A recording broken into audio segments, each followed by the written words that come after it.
Hello and welcome to episode 13 of Shit You Should Know. Today we've got our member Alison on and we're going to talk a little bit about her story before she came to Unit 1 and her current story of where she is now at Unit 1 and where she wants to take it. Just as a little introduction, just introduce yourself, Alison. What do you do, where are you from, what's your favourite colour? Thing where they say, and this is Alison, and then I say, hi, I'm Alison. It really annoys me. I'm 50, I turned 50 last September. I'm a teaching assistant in a primary school. I'm married, I've got 2 teenage children, both of whom have learning difficulties or disabilities. Local to Grimsby, born and bred, lived here all my life. Nice. I think it's a great place. Yeah, it is. It's good. What anybody says. I think when you stay here for too long, like I always thought when I was younger, I was like, oh, why would you want to live here? But then when I moved away and now I'm back, it's like, actually, it's not too bad. And the beach as well, like it's so good to have that round the corner. We were saying the other day, you go, when you're young and it's on your doorstep, you think it's the worst place. Mm-hmm. But then you go on holiday as an adult to another beach and you come back and you think, why did I go? Because this has got everything and more. Yeah. And it's cheaper. And it's so tidy as well, actually, compared to a lot of other places. Yeah. I actually think it's got better as the years have gone on, where a lot of places seem to have kind of got more dilapidated. We just seem to go from strength to strength. So, can't fault the place, to be honest. Nice. So then just looping back to the fitness side, just want to know a little bit more about your story about where you were before you joined Unit 1. So how were things fitness-wise, health-wise and with your mindset? I hit menopause and everything just fell to pieces. My fitness, I've always been quite active. The job I do is quite active. I've always done dance and I've kind of bought into various fitness things over the years, but I hit menopause and everything just ground to a halt. All those things that I thought I knew about my own body and how to make it do what I wanted it to do stopped working, and I couldn't come to terms with the body that I was in, but I couldn't see a way out of it. Every time I looked at a plan or a video, everything contradicts everything.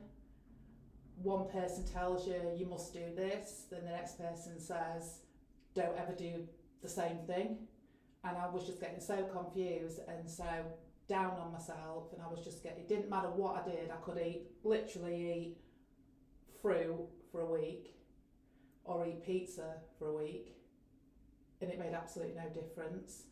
And like I say, all of those things that I thought I knew just didn't work anymore. And I was really getting really down on myself, and I just thought that was it. That was just the way I was going to have to be forever, and I was just going to get bigger and bigger and bigger and weaker and weaker and weaker. And you said as well, I remember when you signed up, you was looking into quite a lot of like the specifics of different things and how they work, how they might be effective, but now you've realised that actually it's the simple things that we need to go back to and just nail them. Absolutely, yeah. And when we did the Kickstart as well a couple of months ago, that just put everything into perspective for me, and the chats that I have with you on a weekly basis, just about those, I remember Luke saying about those non-negotiables, those things that, and even then, you don't have to do all of those things every day to be successful. They're just things that to keep in mind, and if you can do all of those things in a day, it's a successful day, but it's not a successful day. Rambling now.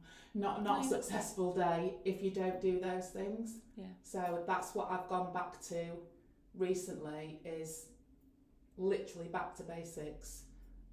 Calorie deficit, 2 litres of water, get some veg in, get some protein in, and that's enough.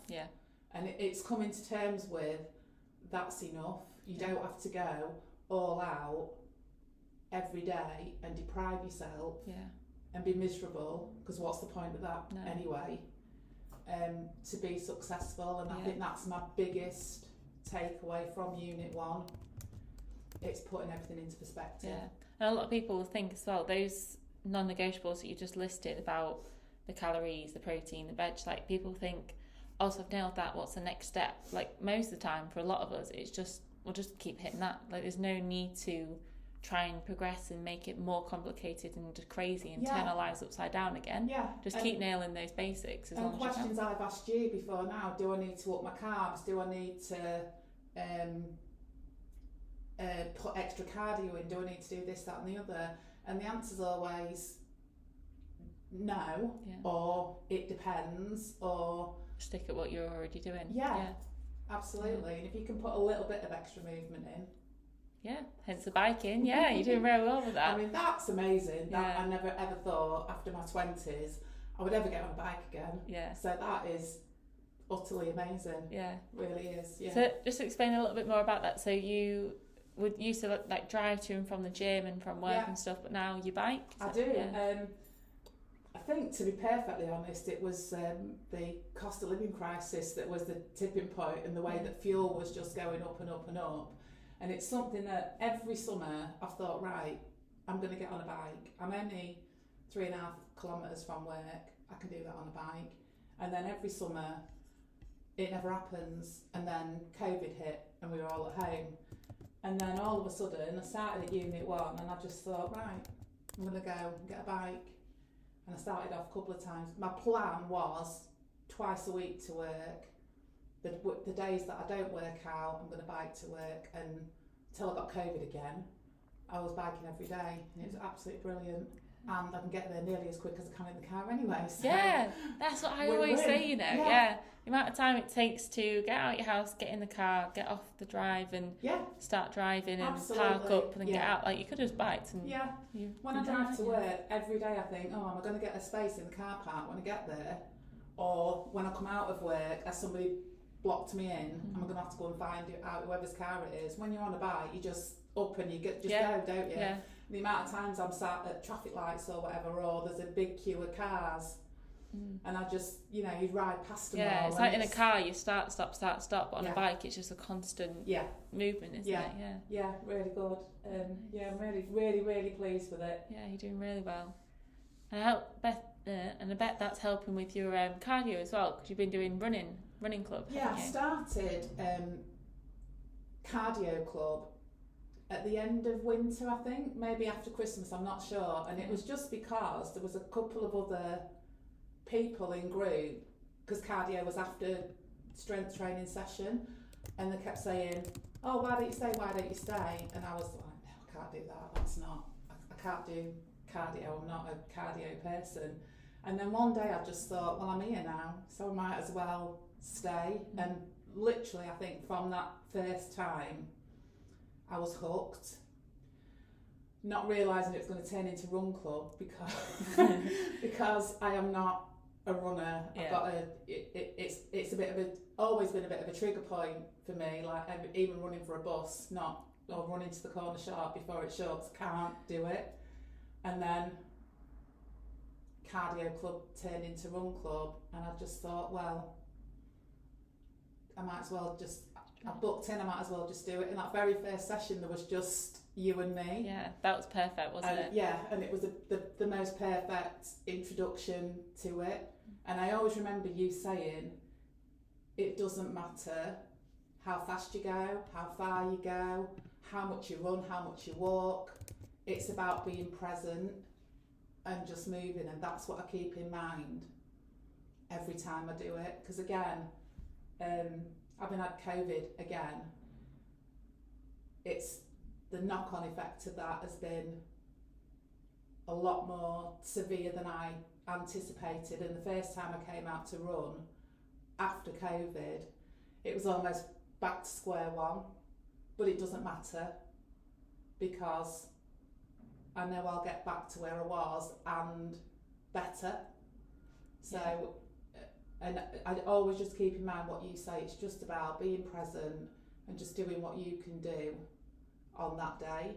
And if you know when you finish that you've given it your best, then that's always good enough. Yeah, I'm really glad that you take that away as well, because a lot of people start a journey and then something like you say, COVID or holiday or something will cause a bump in that journey, and they'll go, oh, I can't do it, I can't maintain it, I'll wait for a better time, or wait this. But it's like the more you carry on waiting, not the worse it's going to get, but you're just losing so much time that you could have actually spent doing it. And it doesn't matter, like none of us are competing for an Olympics that's coming up or a competition. Like it doesn't matter if you get knocked back 2 weeks, just carry on. Like you might need to reduce your training a little bit to go back into it at a good level, but it doesn't matter if we do miss 2 weeks. It's like we've got a whole life, like we've just keep plodding along. And that was always the thing for me in the past, and I've been thinking about this recently. Everything I've ever signed up to, I've gone hell for leather. I've not given myself a chance to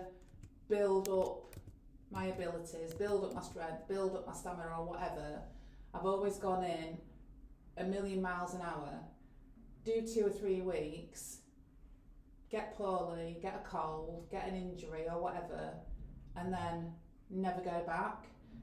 The money's still going out the bank account every month, but coming to Unit 1, couldn't wait to get back in. Getting poorly is so frustrating, and I actually couldn't wait to get back. And knowing that the trainer, the coach, is aware, and if they say to you, just do it body weight or go down it doesn't matter. Because you've always got that guidance, and you're never going to go back and then hinder yourself because you're not fully fit. Does that make sense? And then that's another thing I've learned. Just because I can't lift as heavy a weight as I did yesterday doesn't make me a failure. It's just that's what you can do on that day. I always say that again, like with, I don't know why, I always just think athletes, because everyone thinks athletes are perfect and they can perform and they're great. So it's like if you actually compare, again, our training to an athlete, they'll still have like tapering weeks where they do drop the weights. It doesn't mean that they're not going to progress and they're not going to get anywhere. It's like that's in there for a purpose. So naturally, like, we don't need to put that into our lives because we will accidentally do it. Like we do have some weeks where we do just feel a bit crap or we're a bit stressed or we miss a few sessions. So that is our natural taper. Then when we feel good, that's when we go and lift the heavy weights, and that's when we progress. Like it is important to scale it back sometimes. That's why it doesn't matter that it does happen every now and then. And I think that's one of the really important factors, is that you know when you walk through that door, there's somebody there that knows their stuff, that will guide you. And if they see you're, I don't know, struggling or just drop the weight or just do it body weight, or you've got an injury, that's the other thing. If you've got an injury and you're just turning up to the gym not knowing what you're doing, you're only going to probably make yourself worse or hinder yourself. Or not actually go in the first place. But and that is a big thing for me. I know when I walk through that door, if I've got an ache or a pain or something's not quite right, I just tell you, and there's always another option. And it's amazing how 2 completely different exercises are working the same, like, muscle group or whatever, and there's always something else that you can do. So it doesn't matter really how injured you are, you can still come in. There's always some sort of movement. And that's what I think is, and it's you also know that you're doing each movement in the right way. Whereas if you're just watching a video, I've done all that, watched all the YouTube videos and signed up to all these like online things, but how do you actually know that you're doing the movement? It's all right holding a position, but they don't tell you that you need to be engaging your core. And know actually then how it feels. Like someone can say engage your core, but until you've actually done it and felt it, like saying that means nothing. We had that conversation the other day, didn't we? Where people think, and me included, when somebody says brace your core, you just think you pull everything in and hold your breath, and that's not it at all. And until somebody actually said, this is what you do and this is how it should feel, that you actually know. So it's all right, somebody with great big guns, you know, saying, oh, if you do this, you'll look like this, but that's not reality, and that person is just trying to sell a service, basically, aren't they? And then there's all the other stuff on top of it. Well, if you want guns like mine, you've got to buy this protein powder and all these supplements and this, that and the other, and, you know, eat like a bird. But that's not reality. No. And no, you've done so well with the training. Like, you're getting so strong, you're moving much better. Like you keep saying, you're feeling so much fitter, and it's helping you, like, in your day-to-day life as well, like with your family, isn't it? Absolutely. Like, you've got more energy for them. Yeah, absolutely. I do feel so much more flexible, I suppose, which, again, I think there's a misconception of you go strength training and you end up and you can't move, but the movement side of it is such a big part of the sessions that my flexibility, I can see, has increased, and my stamina's increased, so I can run about with kids and I can do stuff for them. I know I've said before, you know, they're probably going to live at home for a long time, whereas most people think, oh well, I'll get old and the kids will look after me. I don't think that's going to be the reality for my family, so I need to be, that's what I want to be. I want to be fit and strong and be able to do stuff with them and for them for as long as I can. I really love that goal as well, because a lot of people just go into fitness thinking, I just want to be stronger because I want to look a certain way, or that I want to see a certain way on a scale. But it's actually, when you break that down, what is looking a certain way? Like, if you look stronger, what is that strength actually going to give you? Like, what do you want from that? Or if you are lighter, what is that going to give you? So it's not about those specific kind of aesthetic and kind of mental goals, but it's more about, like, how is that actually going to add more value to your life, isn't it? And that's what's made the difference for me. It's that change of mindset from the very first time I ever walked in. It was never about, like you just said, getting on the scales and seeing that movement, or you know, getting enormous biceps or whatever. That it's happened, not the biceps, but it's happened, but as a bonus in a way. So I think we all do, don't we? We all want to look as good as we can, but there's a difference between looking good and being comfortable in your own body, and I think that's where I'm heading to.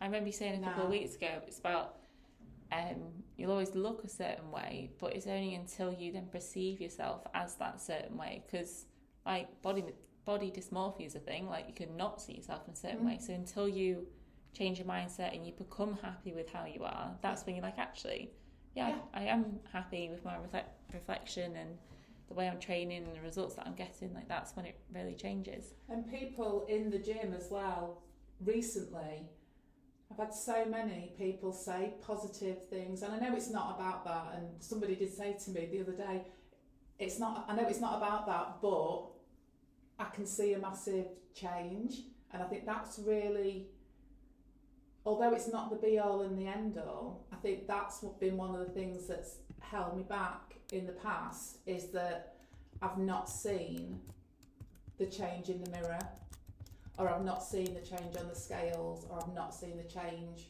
on the tape measure. Whereas, like I keep saying, it was never about that. It was just, and it was from that initial conversation with Luke and then the one with you when I did Pathway, that made me realise that those other things do happen, but that shouldn't be your primary incentive. Goal, it's like they're just a bonus, like you said before, that it's actually when you get moving, you concentrate on your sleep, your protein, your walking, fruit and veg, like that's what you're actually focusing on, and then your body and your weight will change because of that. Whereas But a lot of people will focus more on their body and the weight, but not actually on what they're actually doing. Yeah. But that's when you then get down, because you've got nothing to celebrate, no wins to celebrate if those don't happen. But when you focus more on the actions that you take, it's like, oh, well, okay, I didn't sleep well, but I have really focused on my nutrition, or I have really focused on my water. It's still like wins to celebrate there. It's like those things, they're great, but they should be as a result of something else, not that you're doing something to get that thing. Yeah, I know what you're saying. Yeah. So if you want to lose weight, yes, you need to be in a calorie deficit, but you're not going to do yourself any favours eating 1,000 calories a day and just focusing on that. Number one, it's not sustainable anyway.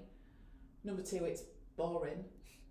You're denying yourself. And for me, the way my family is, my kids notice, and I don't want to give them that negative idea of what it takes to be fit and healthy.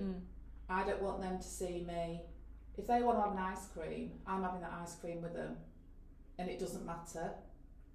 I can adjust other things, and it's learning how to do it intuitively. That's another big thing I've taken. You know, we had a takeaway last night because we were doing a celebration. We're going out this afternoon, continuing that celebration, and it doesn't matter because it's not about what you do now, it's about what you're doing over that long how it all adds up. It's like a lot of people, they might do stuff like that and go, oh, I've fallen off the wagon, so like you still backed here. Some people might go, oh, well, I've fallen off the wagon, so I'm just going to drive because I can't be bothered.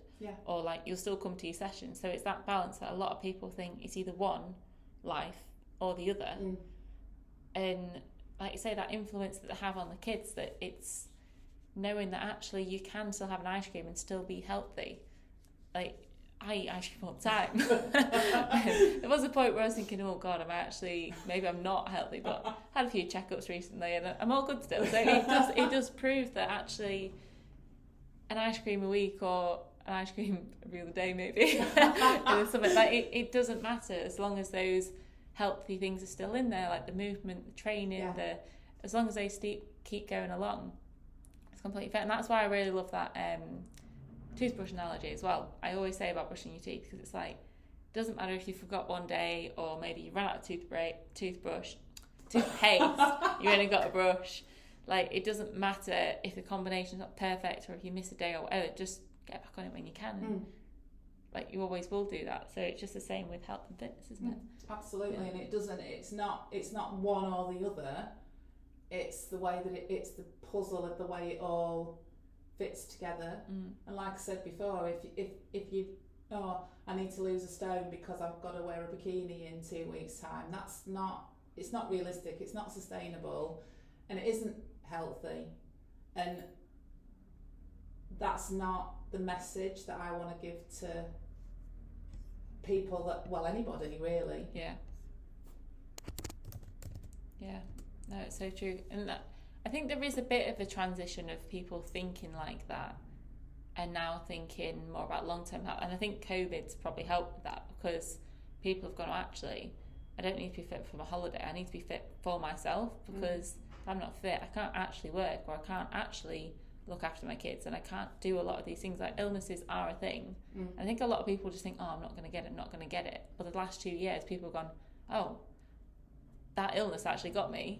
So it's woken people up to think, actually, I do need to do something about my health, and it's not about the weight necessarily, but that, like we were just saying before, would be a bonus to lose it. But even my mum said, I dread to think how poorly you would have been, because I've had COVID twice, completely different both times, and even my mum said, I dread to think how poorly you would have been if you weren't fit and healthy in the first place, and or trying to do something after that, because it just knocks you, some things just knock you for six, don't they? And it might not even be an illness, it could be, something that happens in your family or something that happens at work or whatever. Yeah.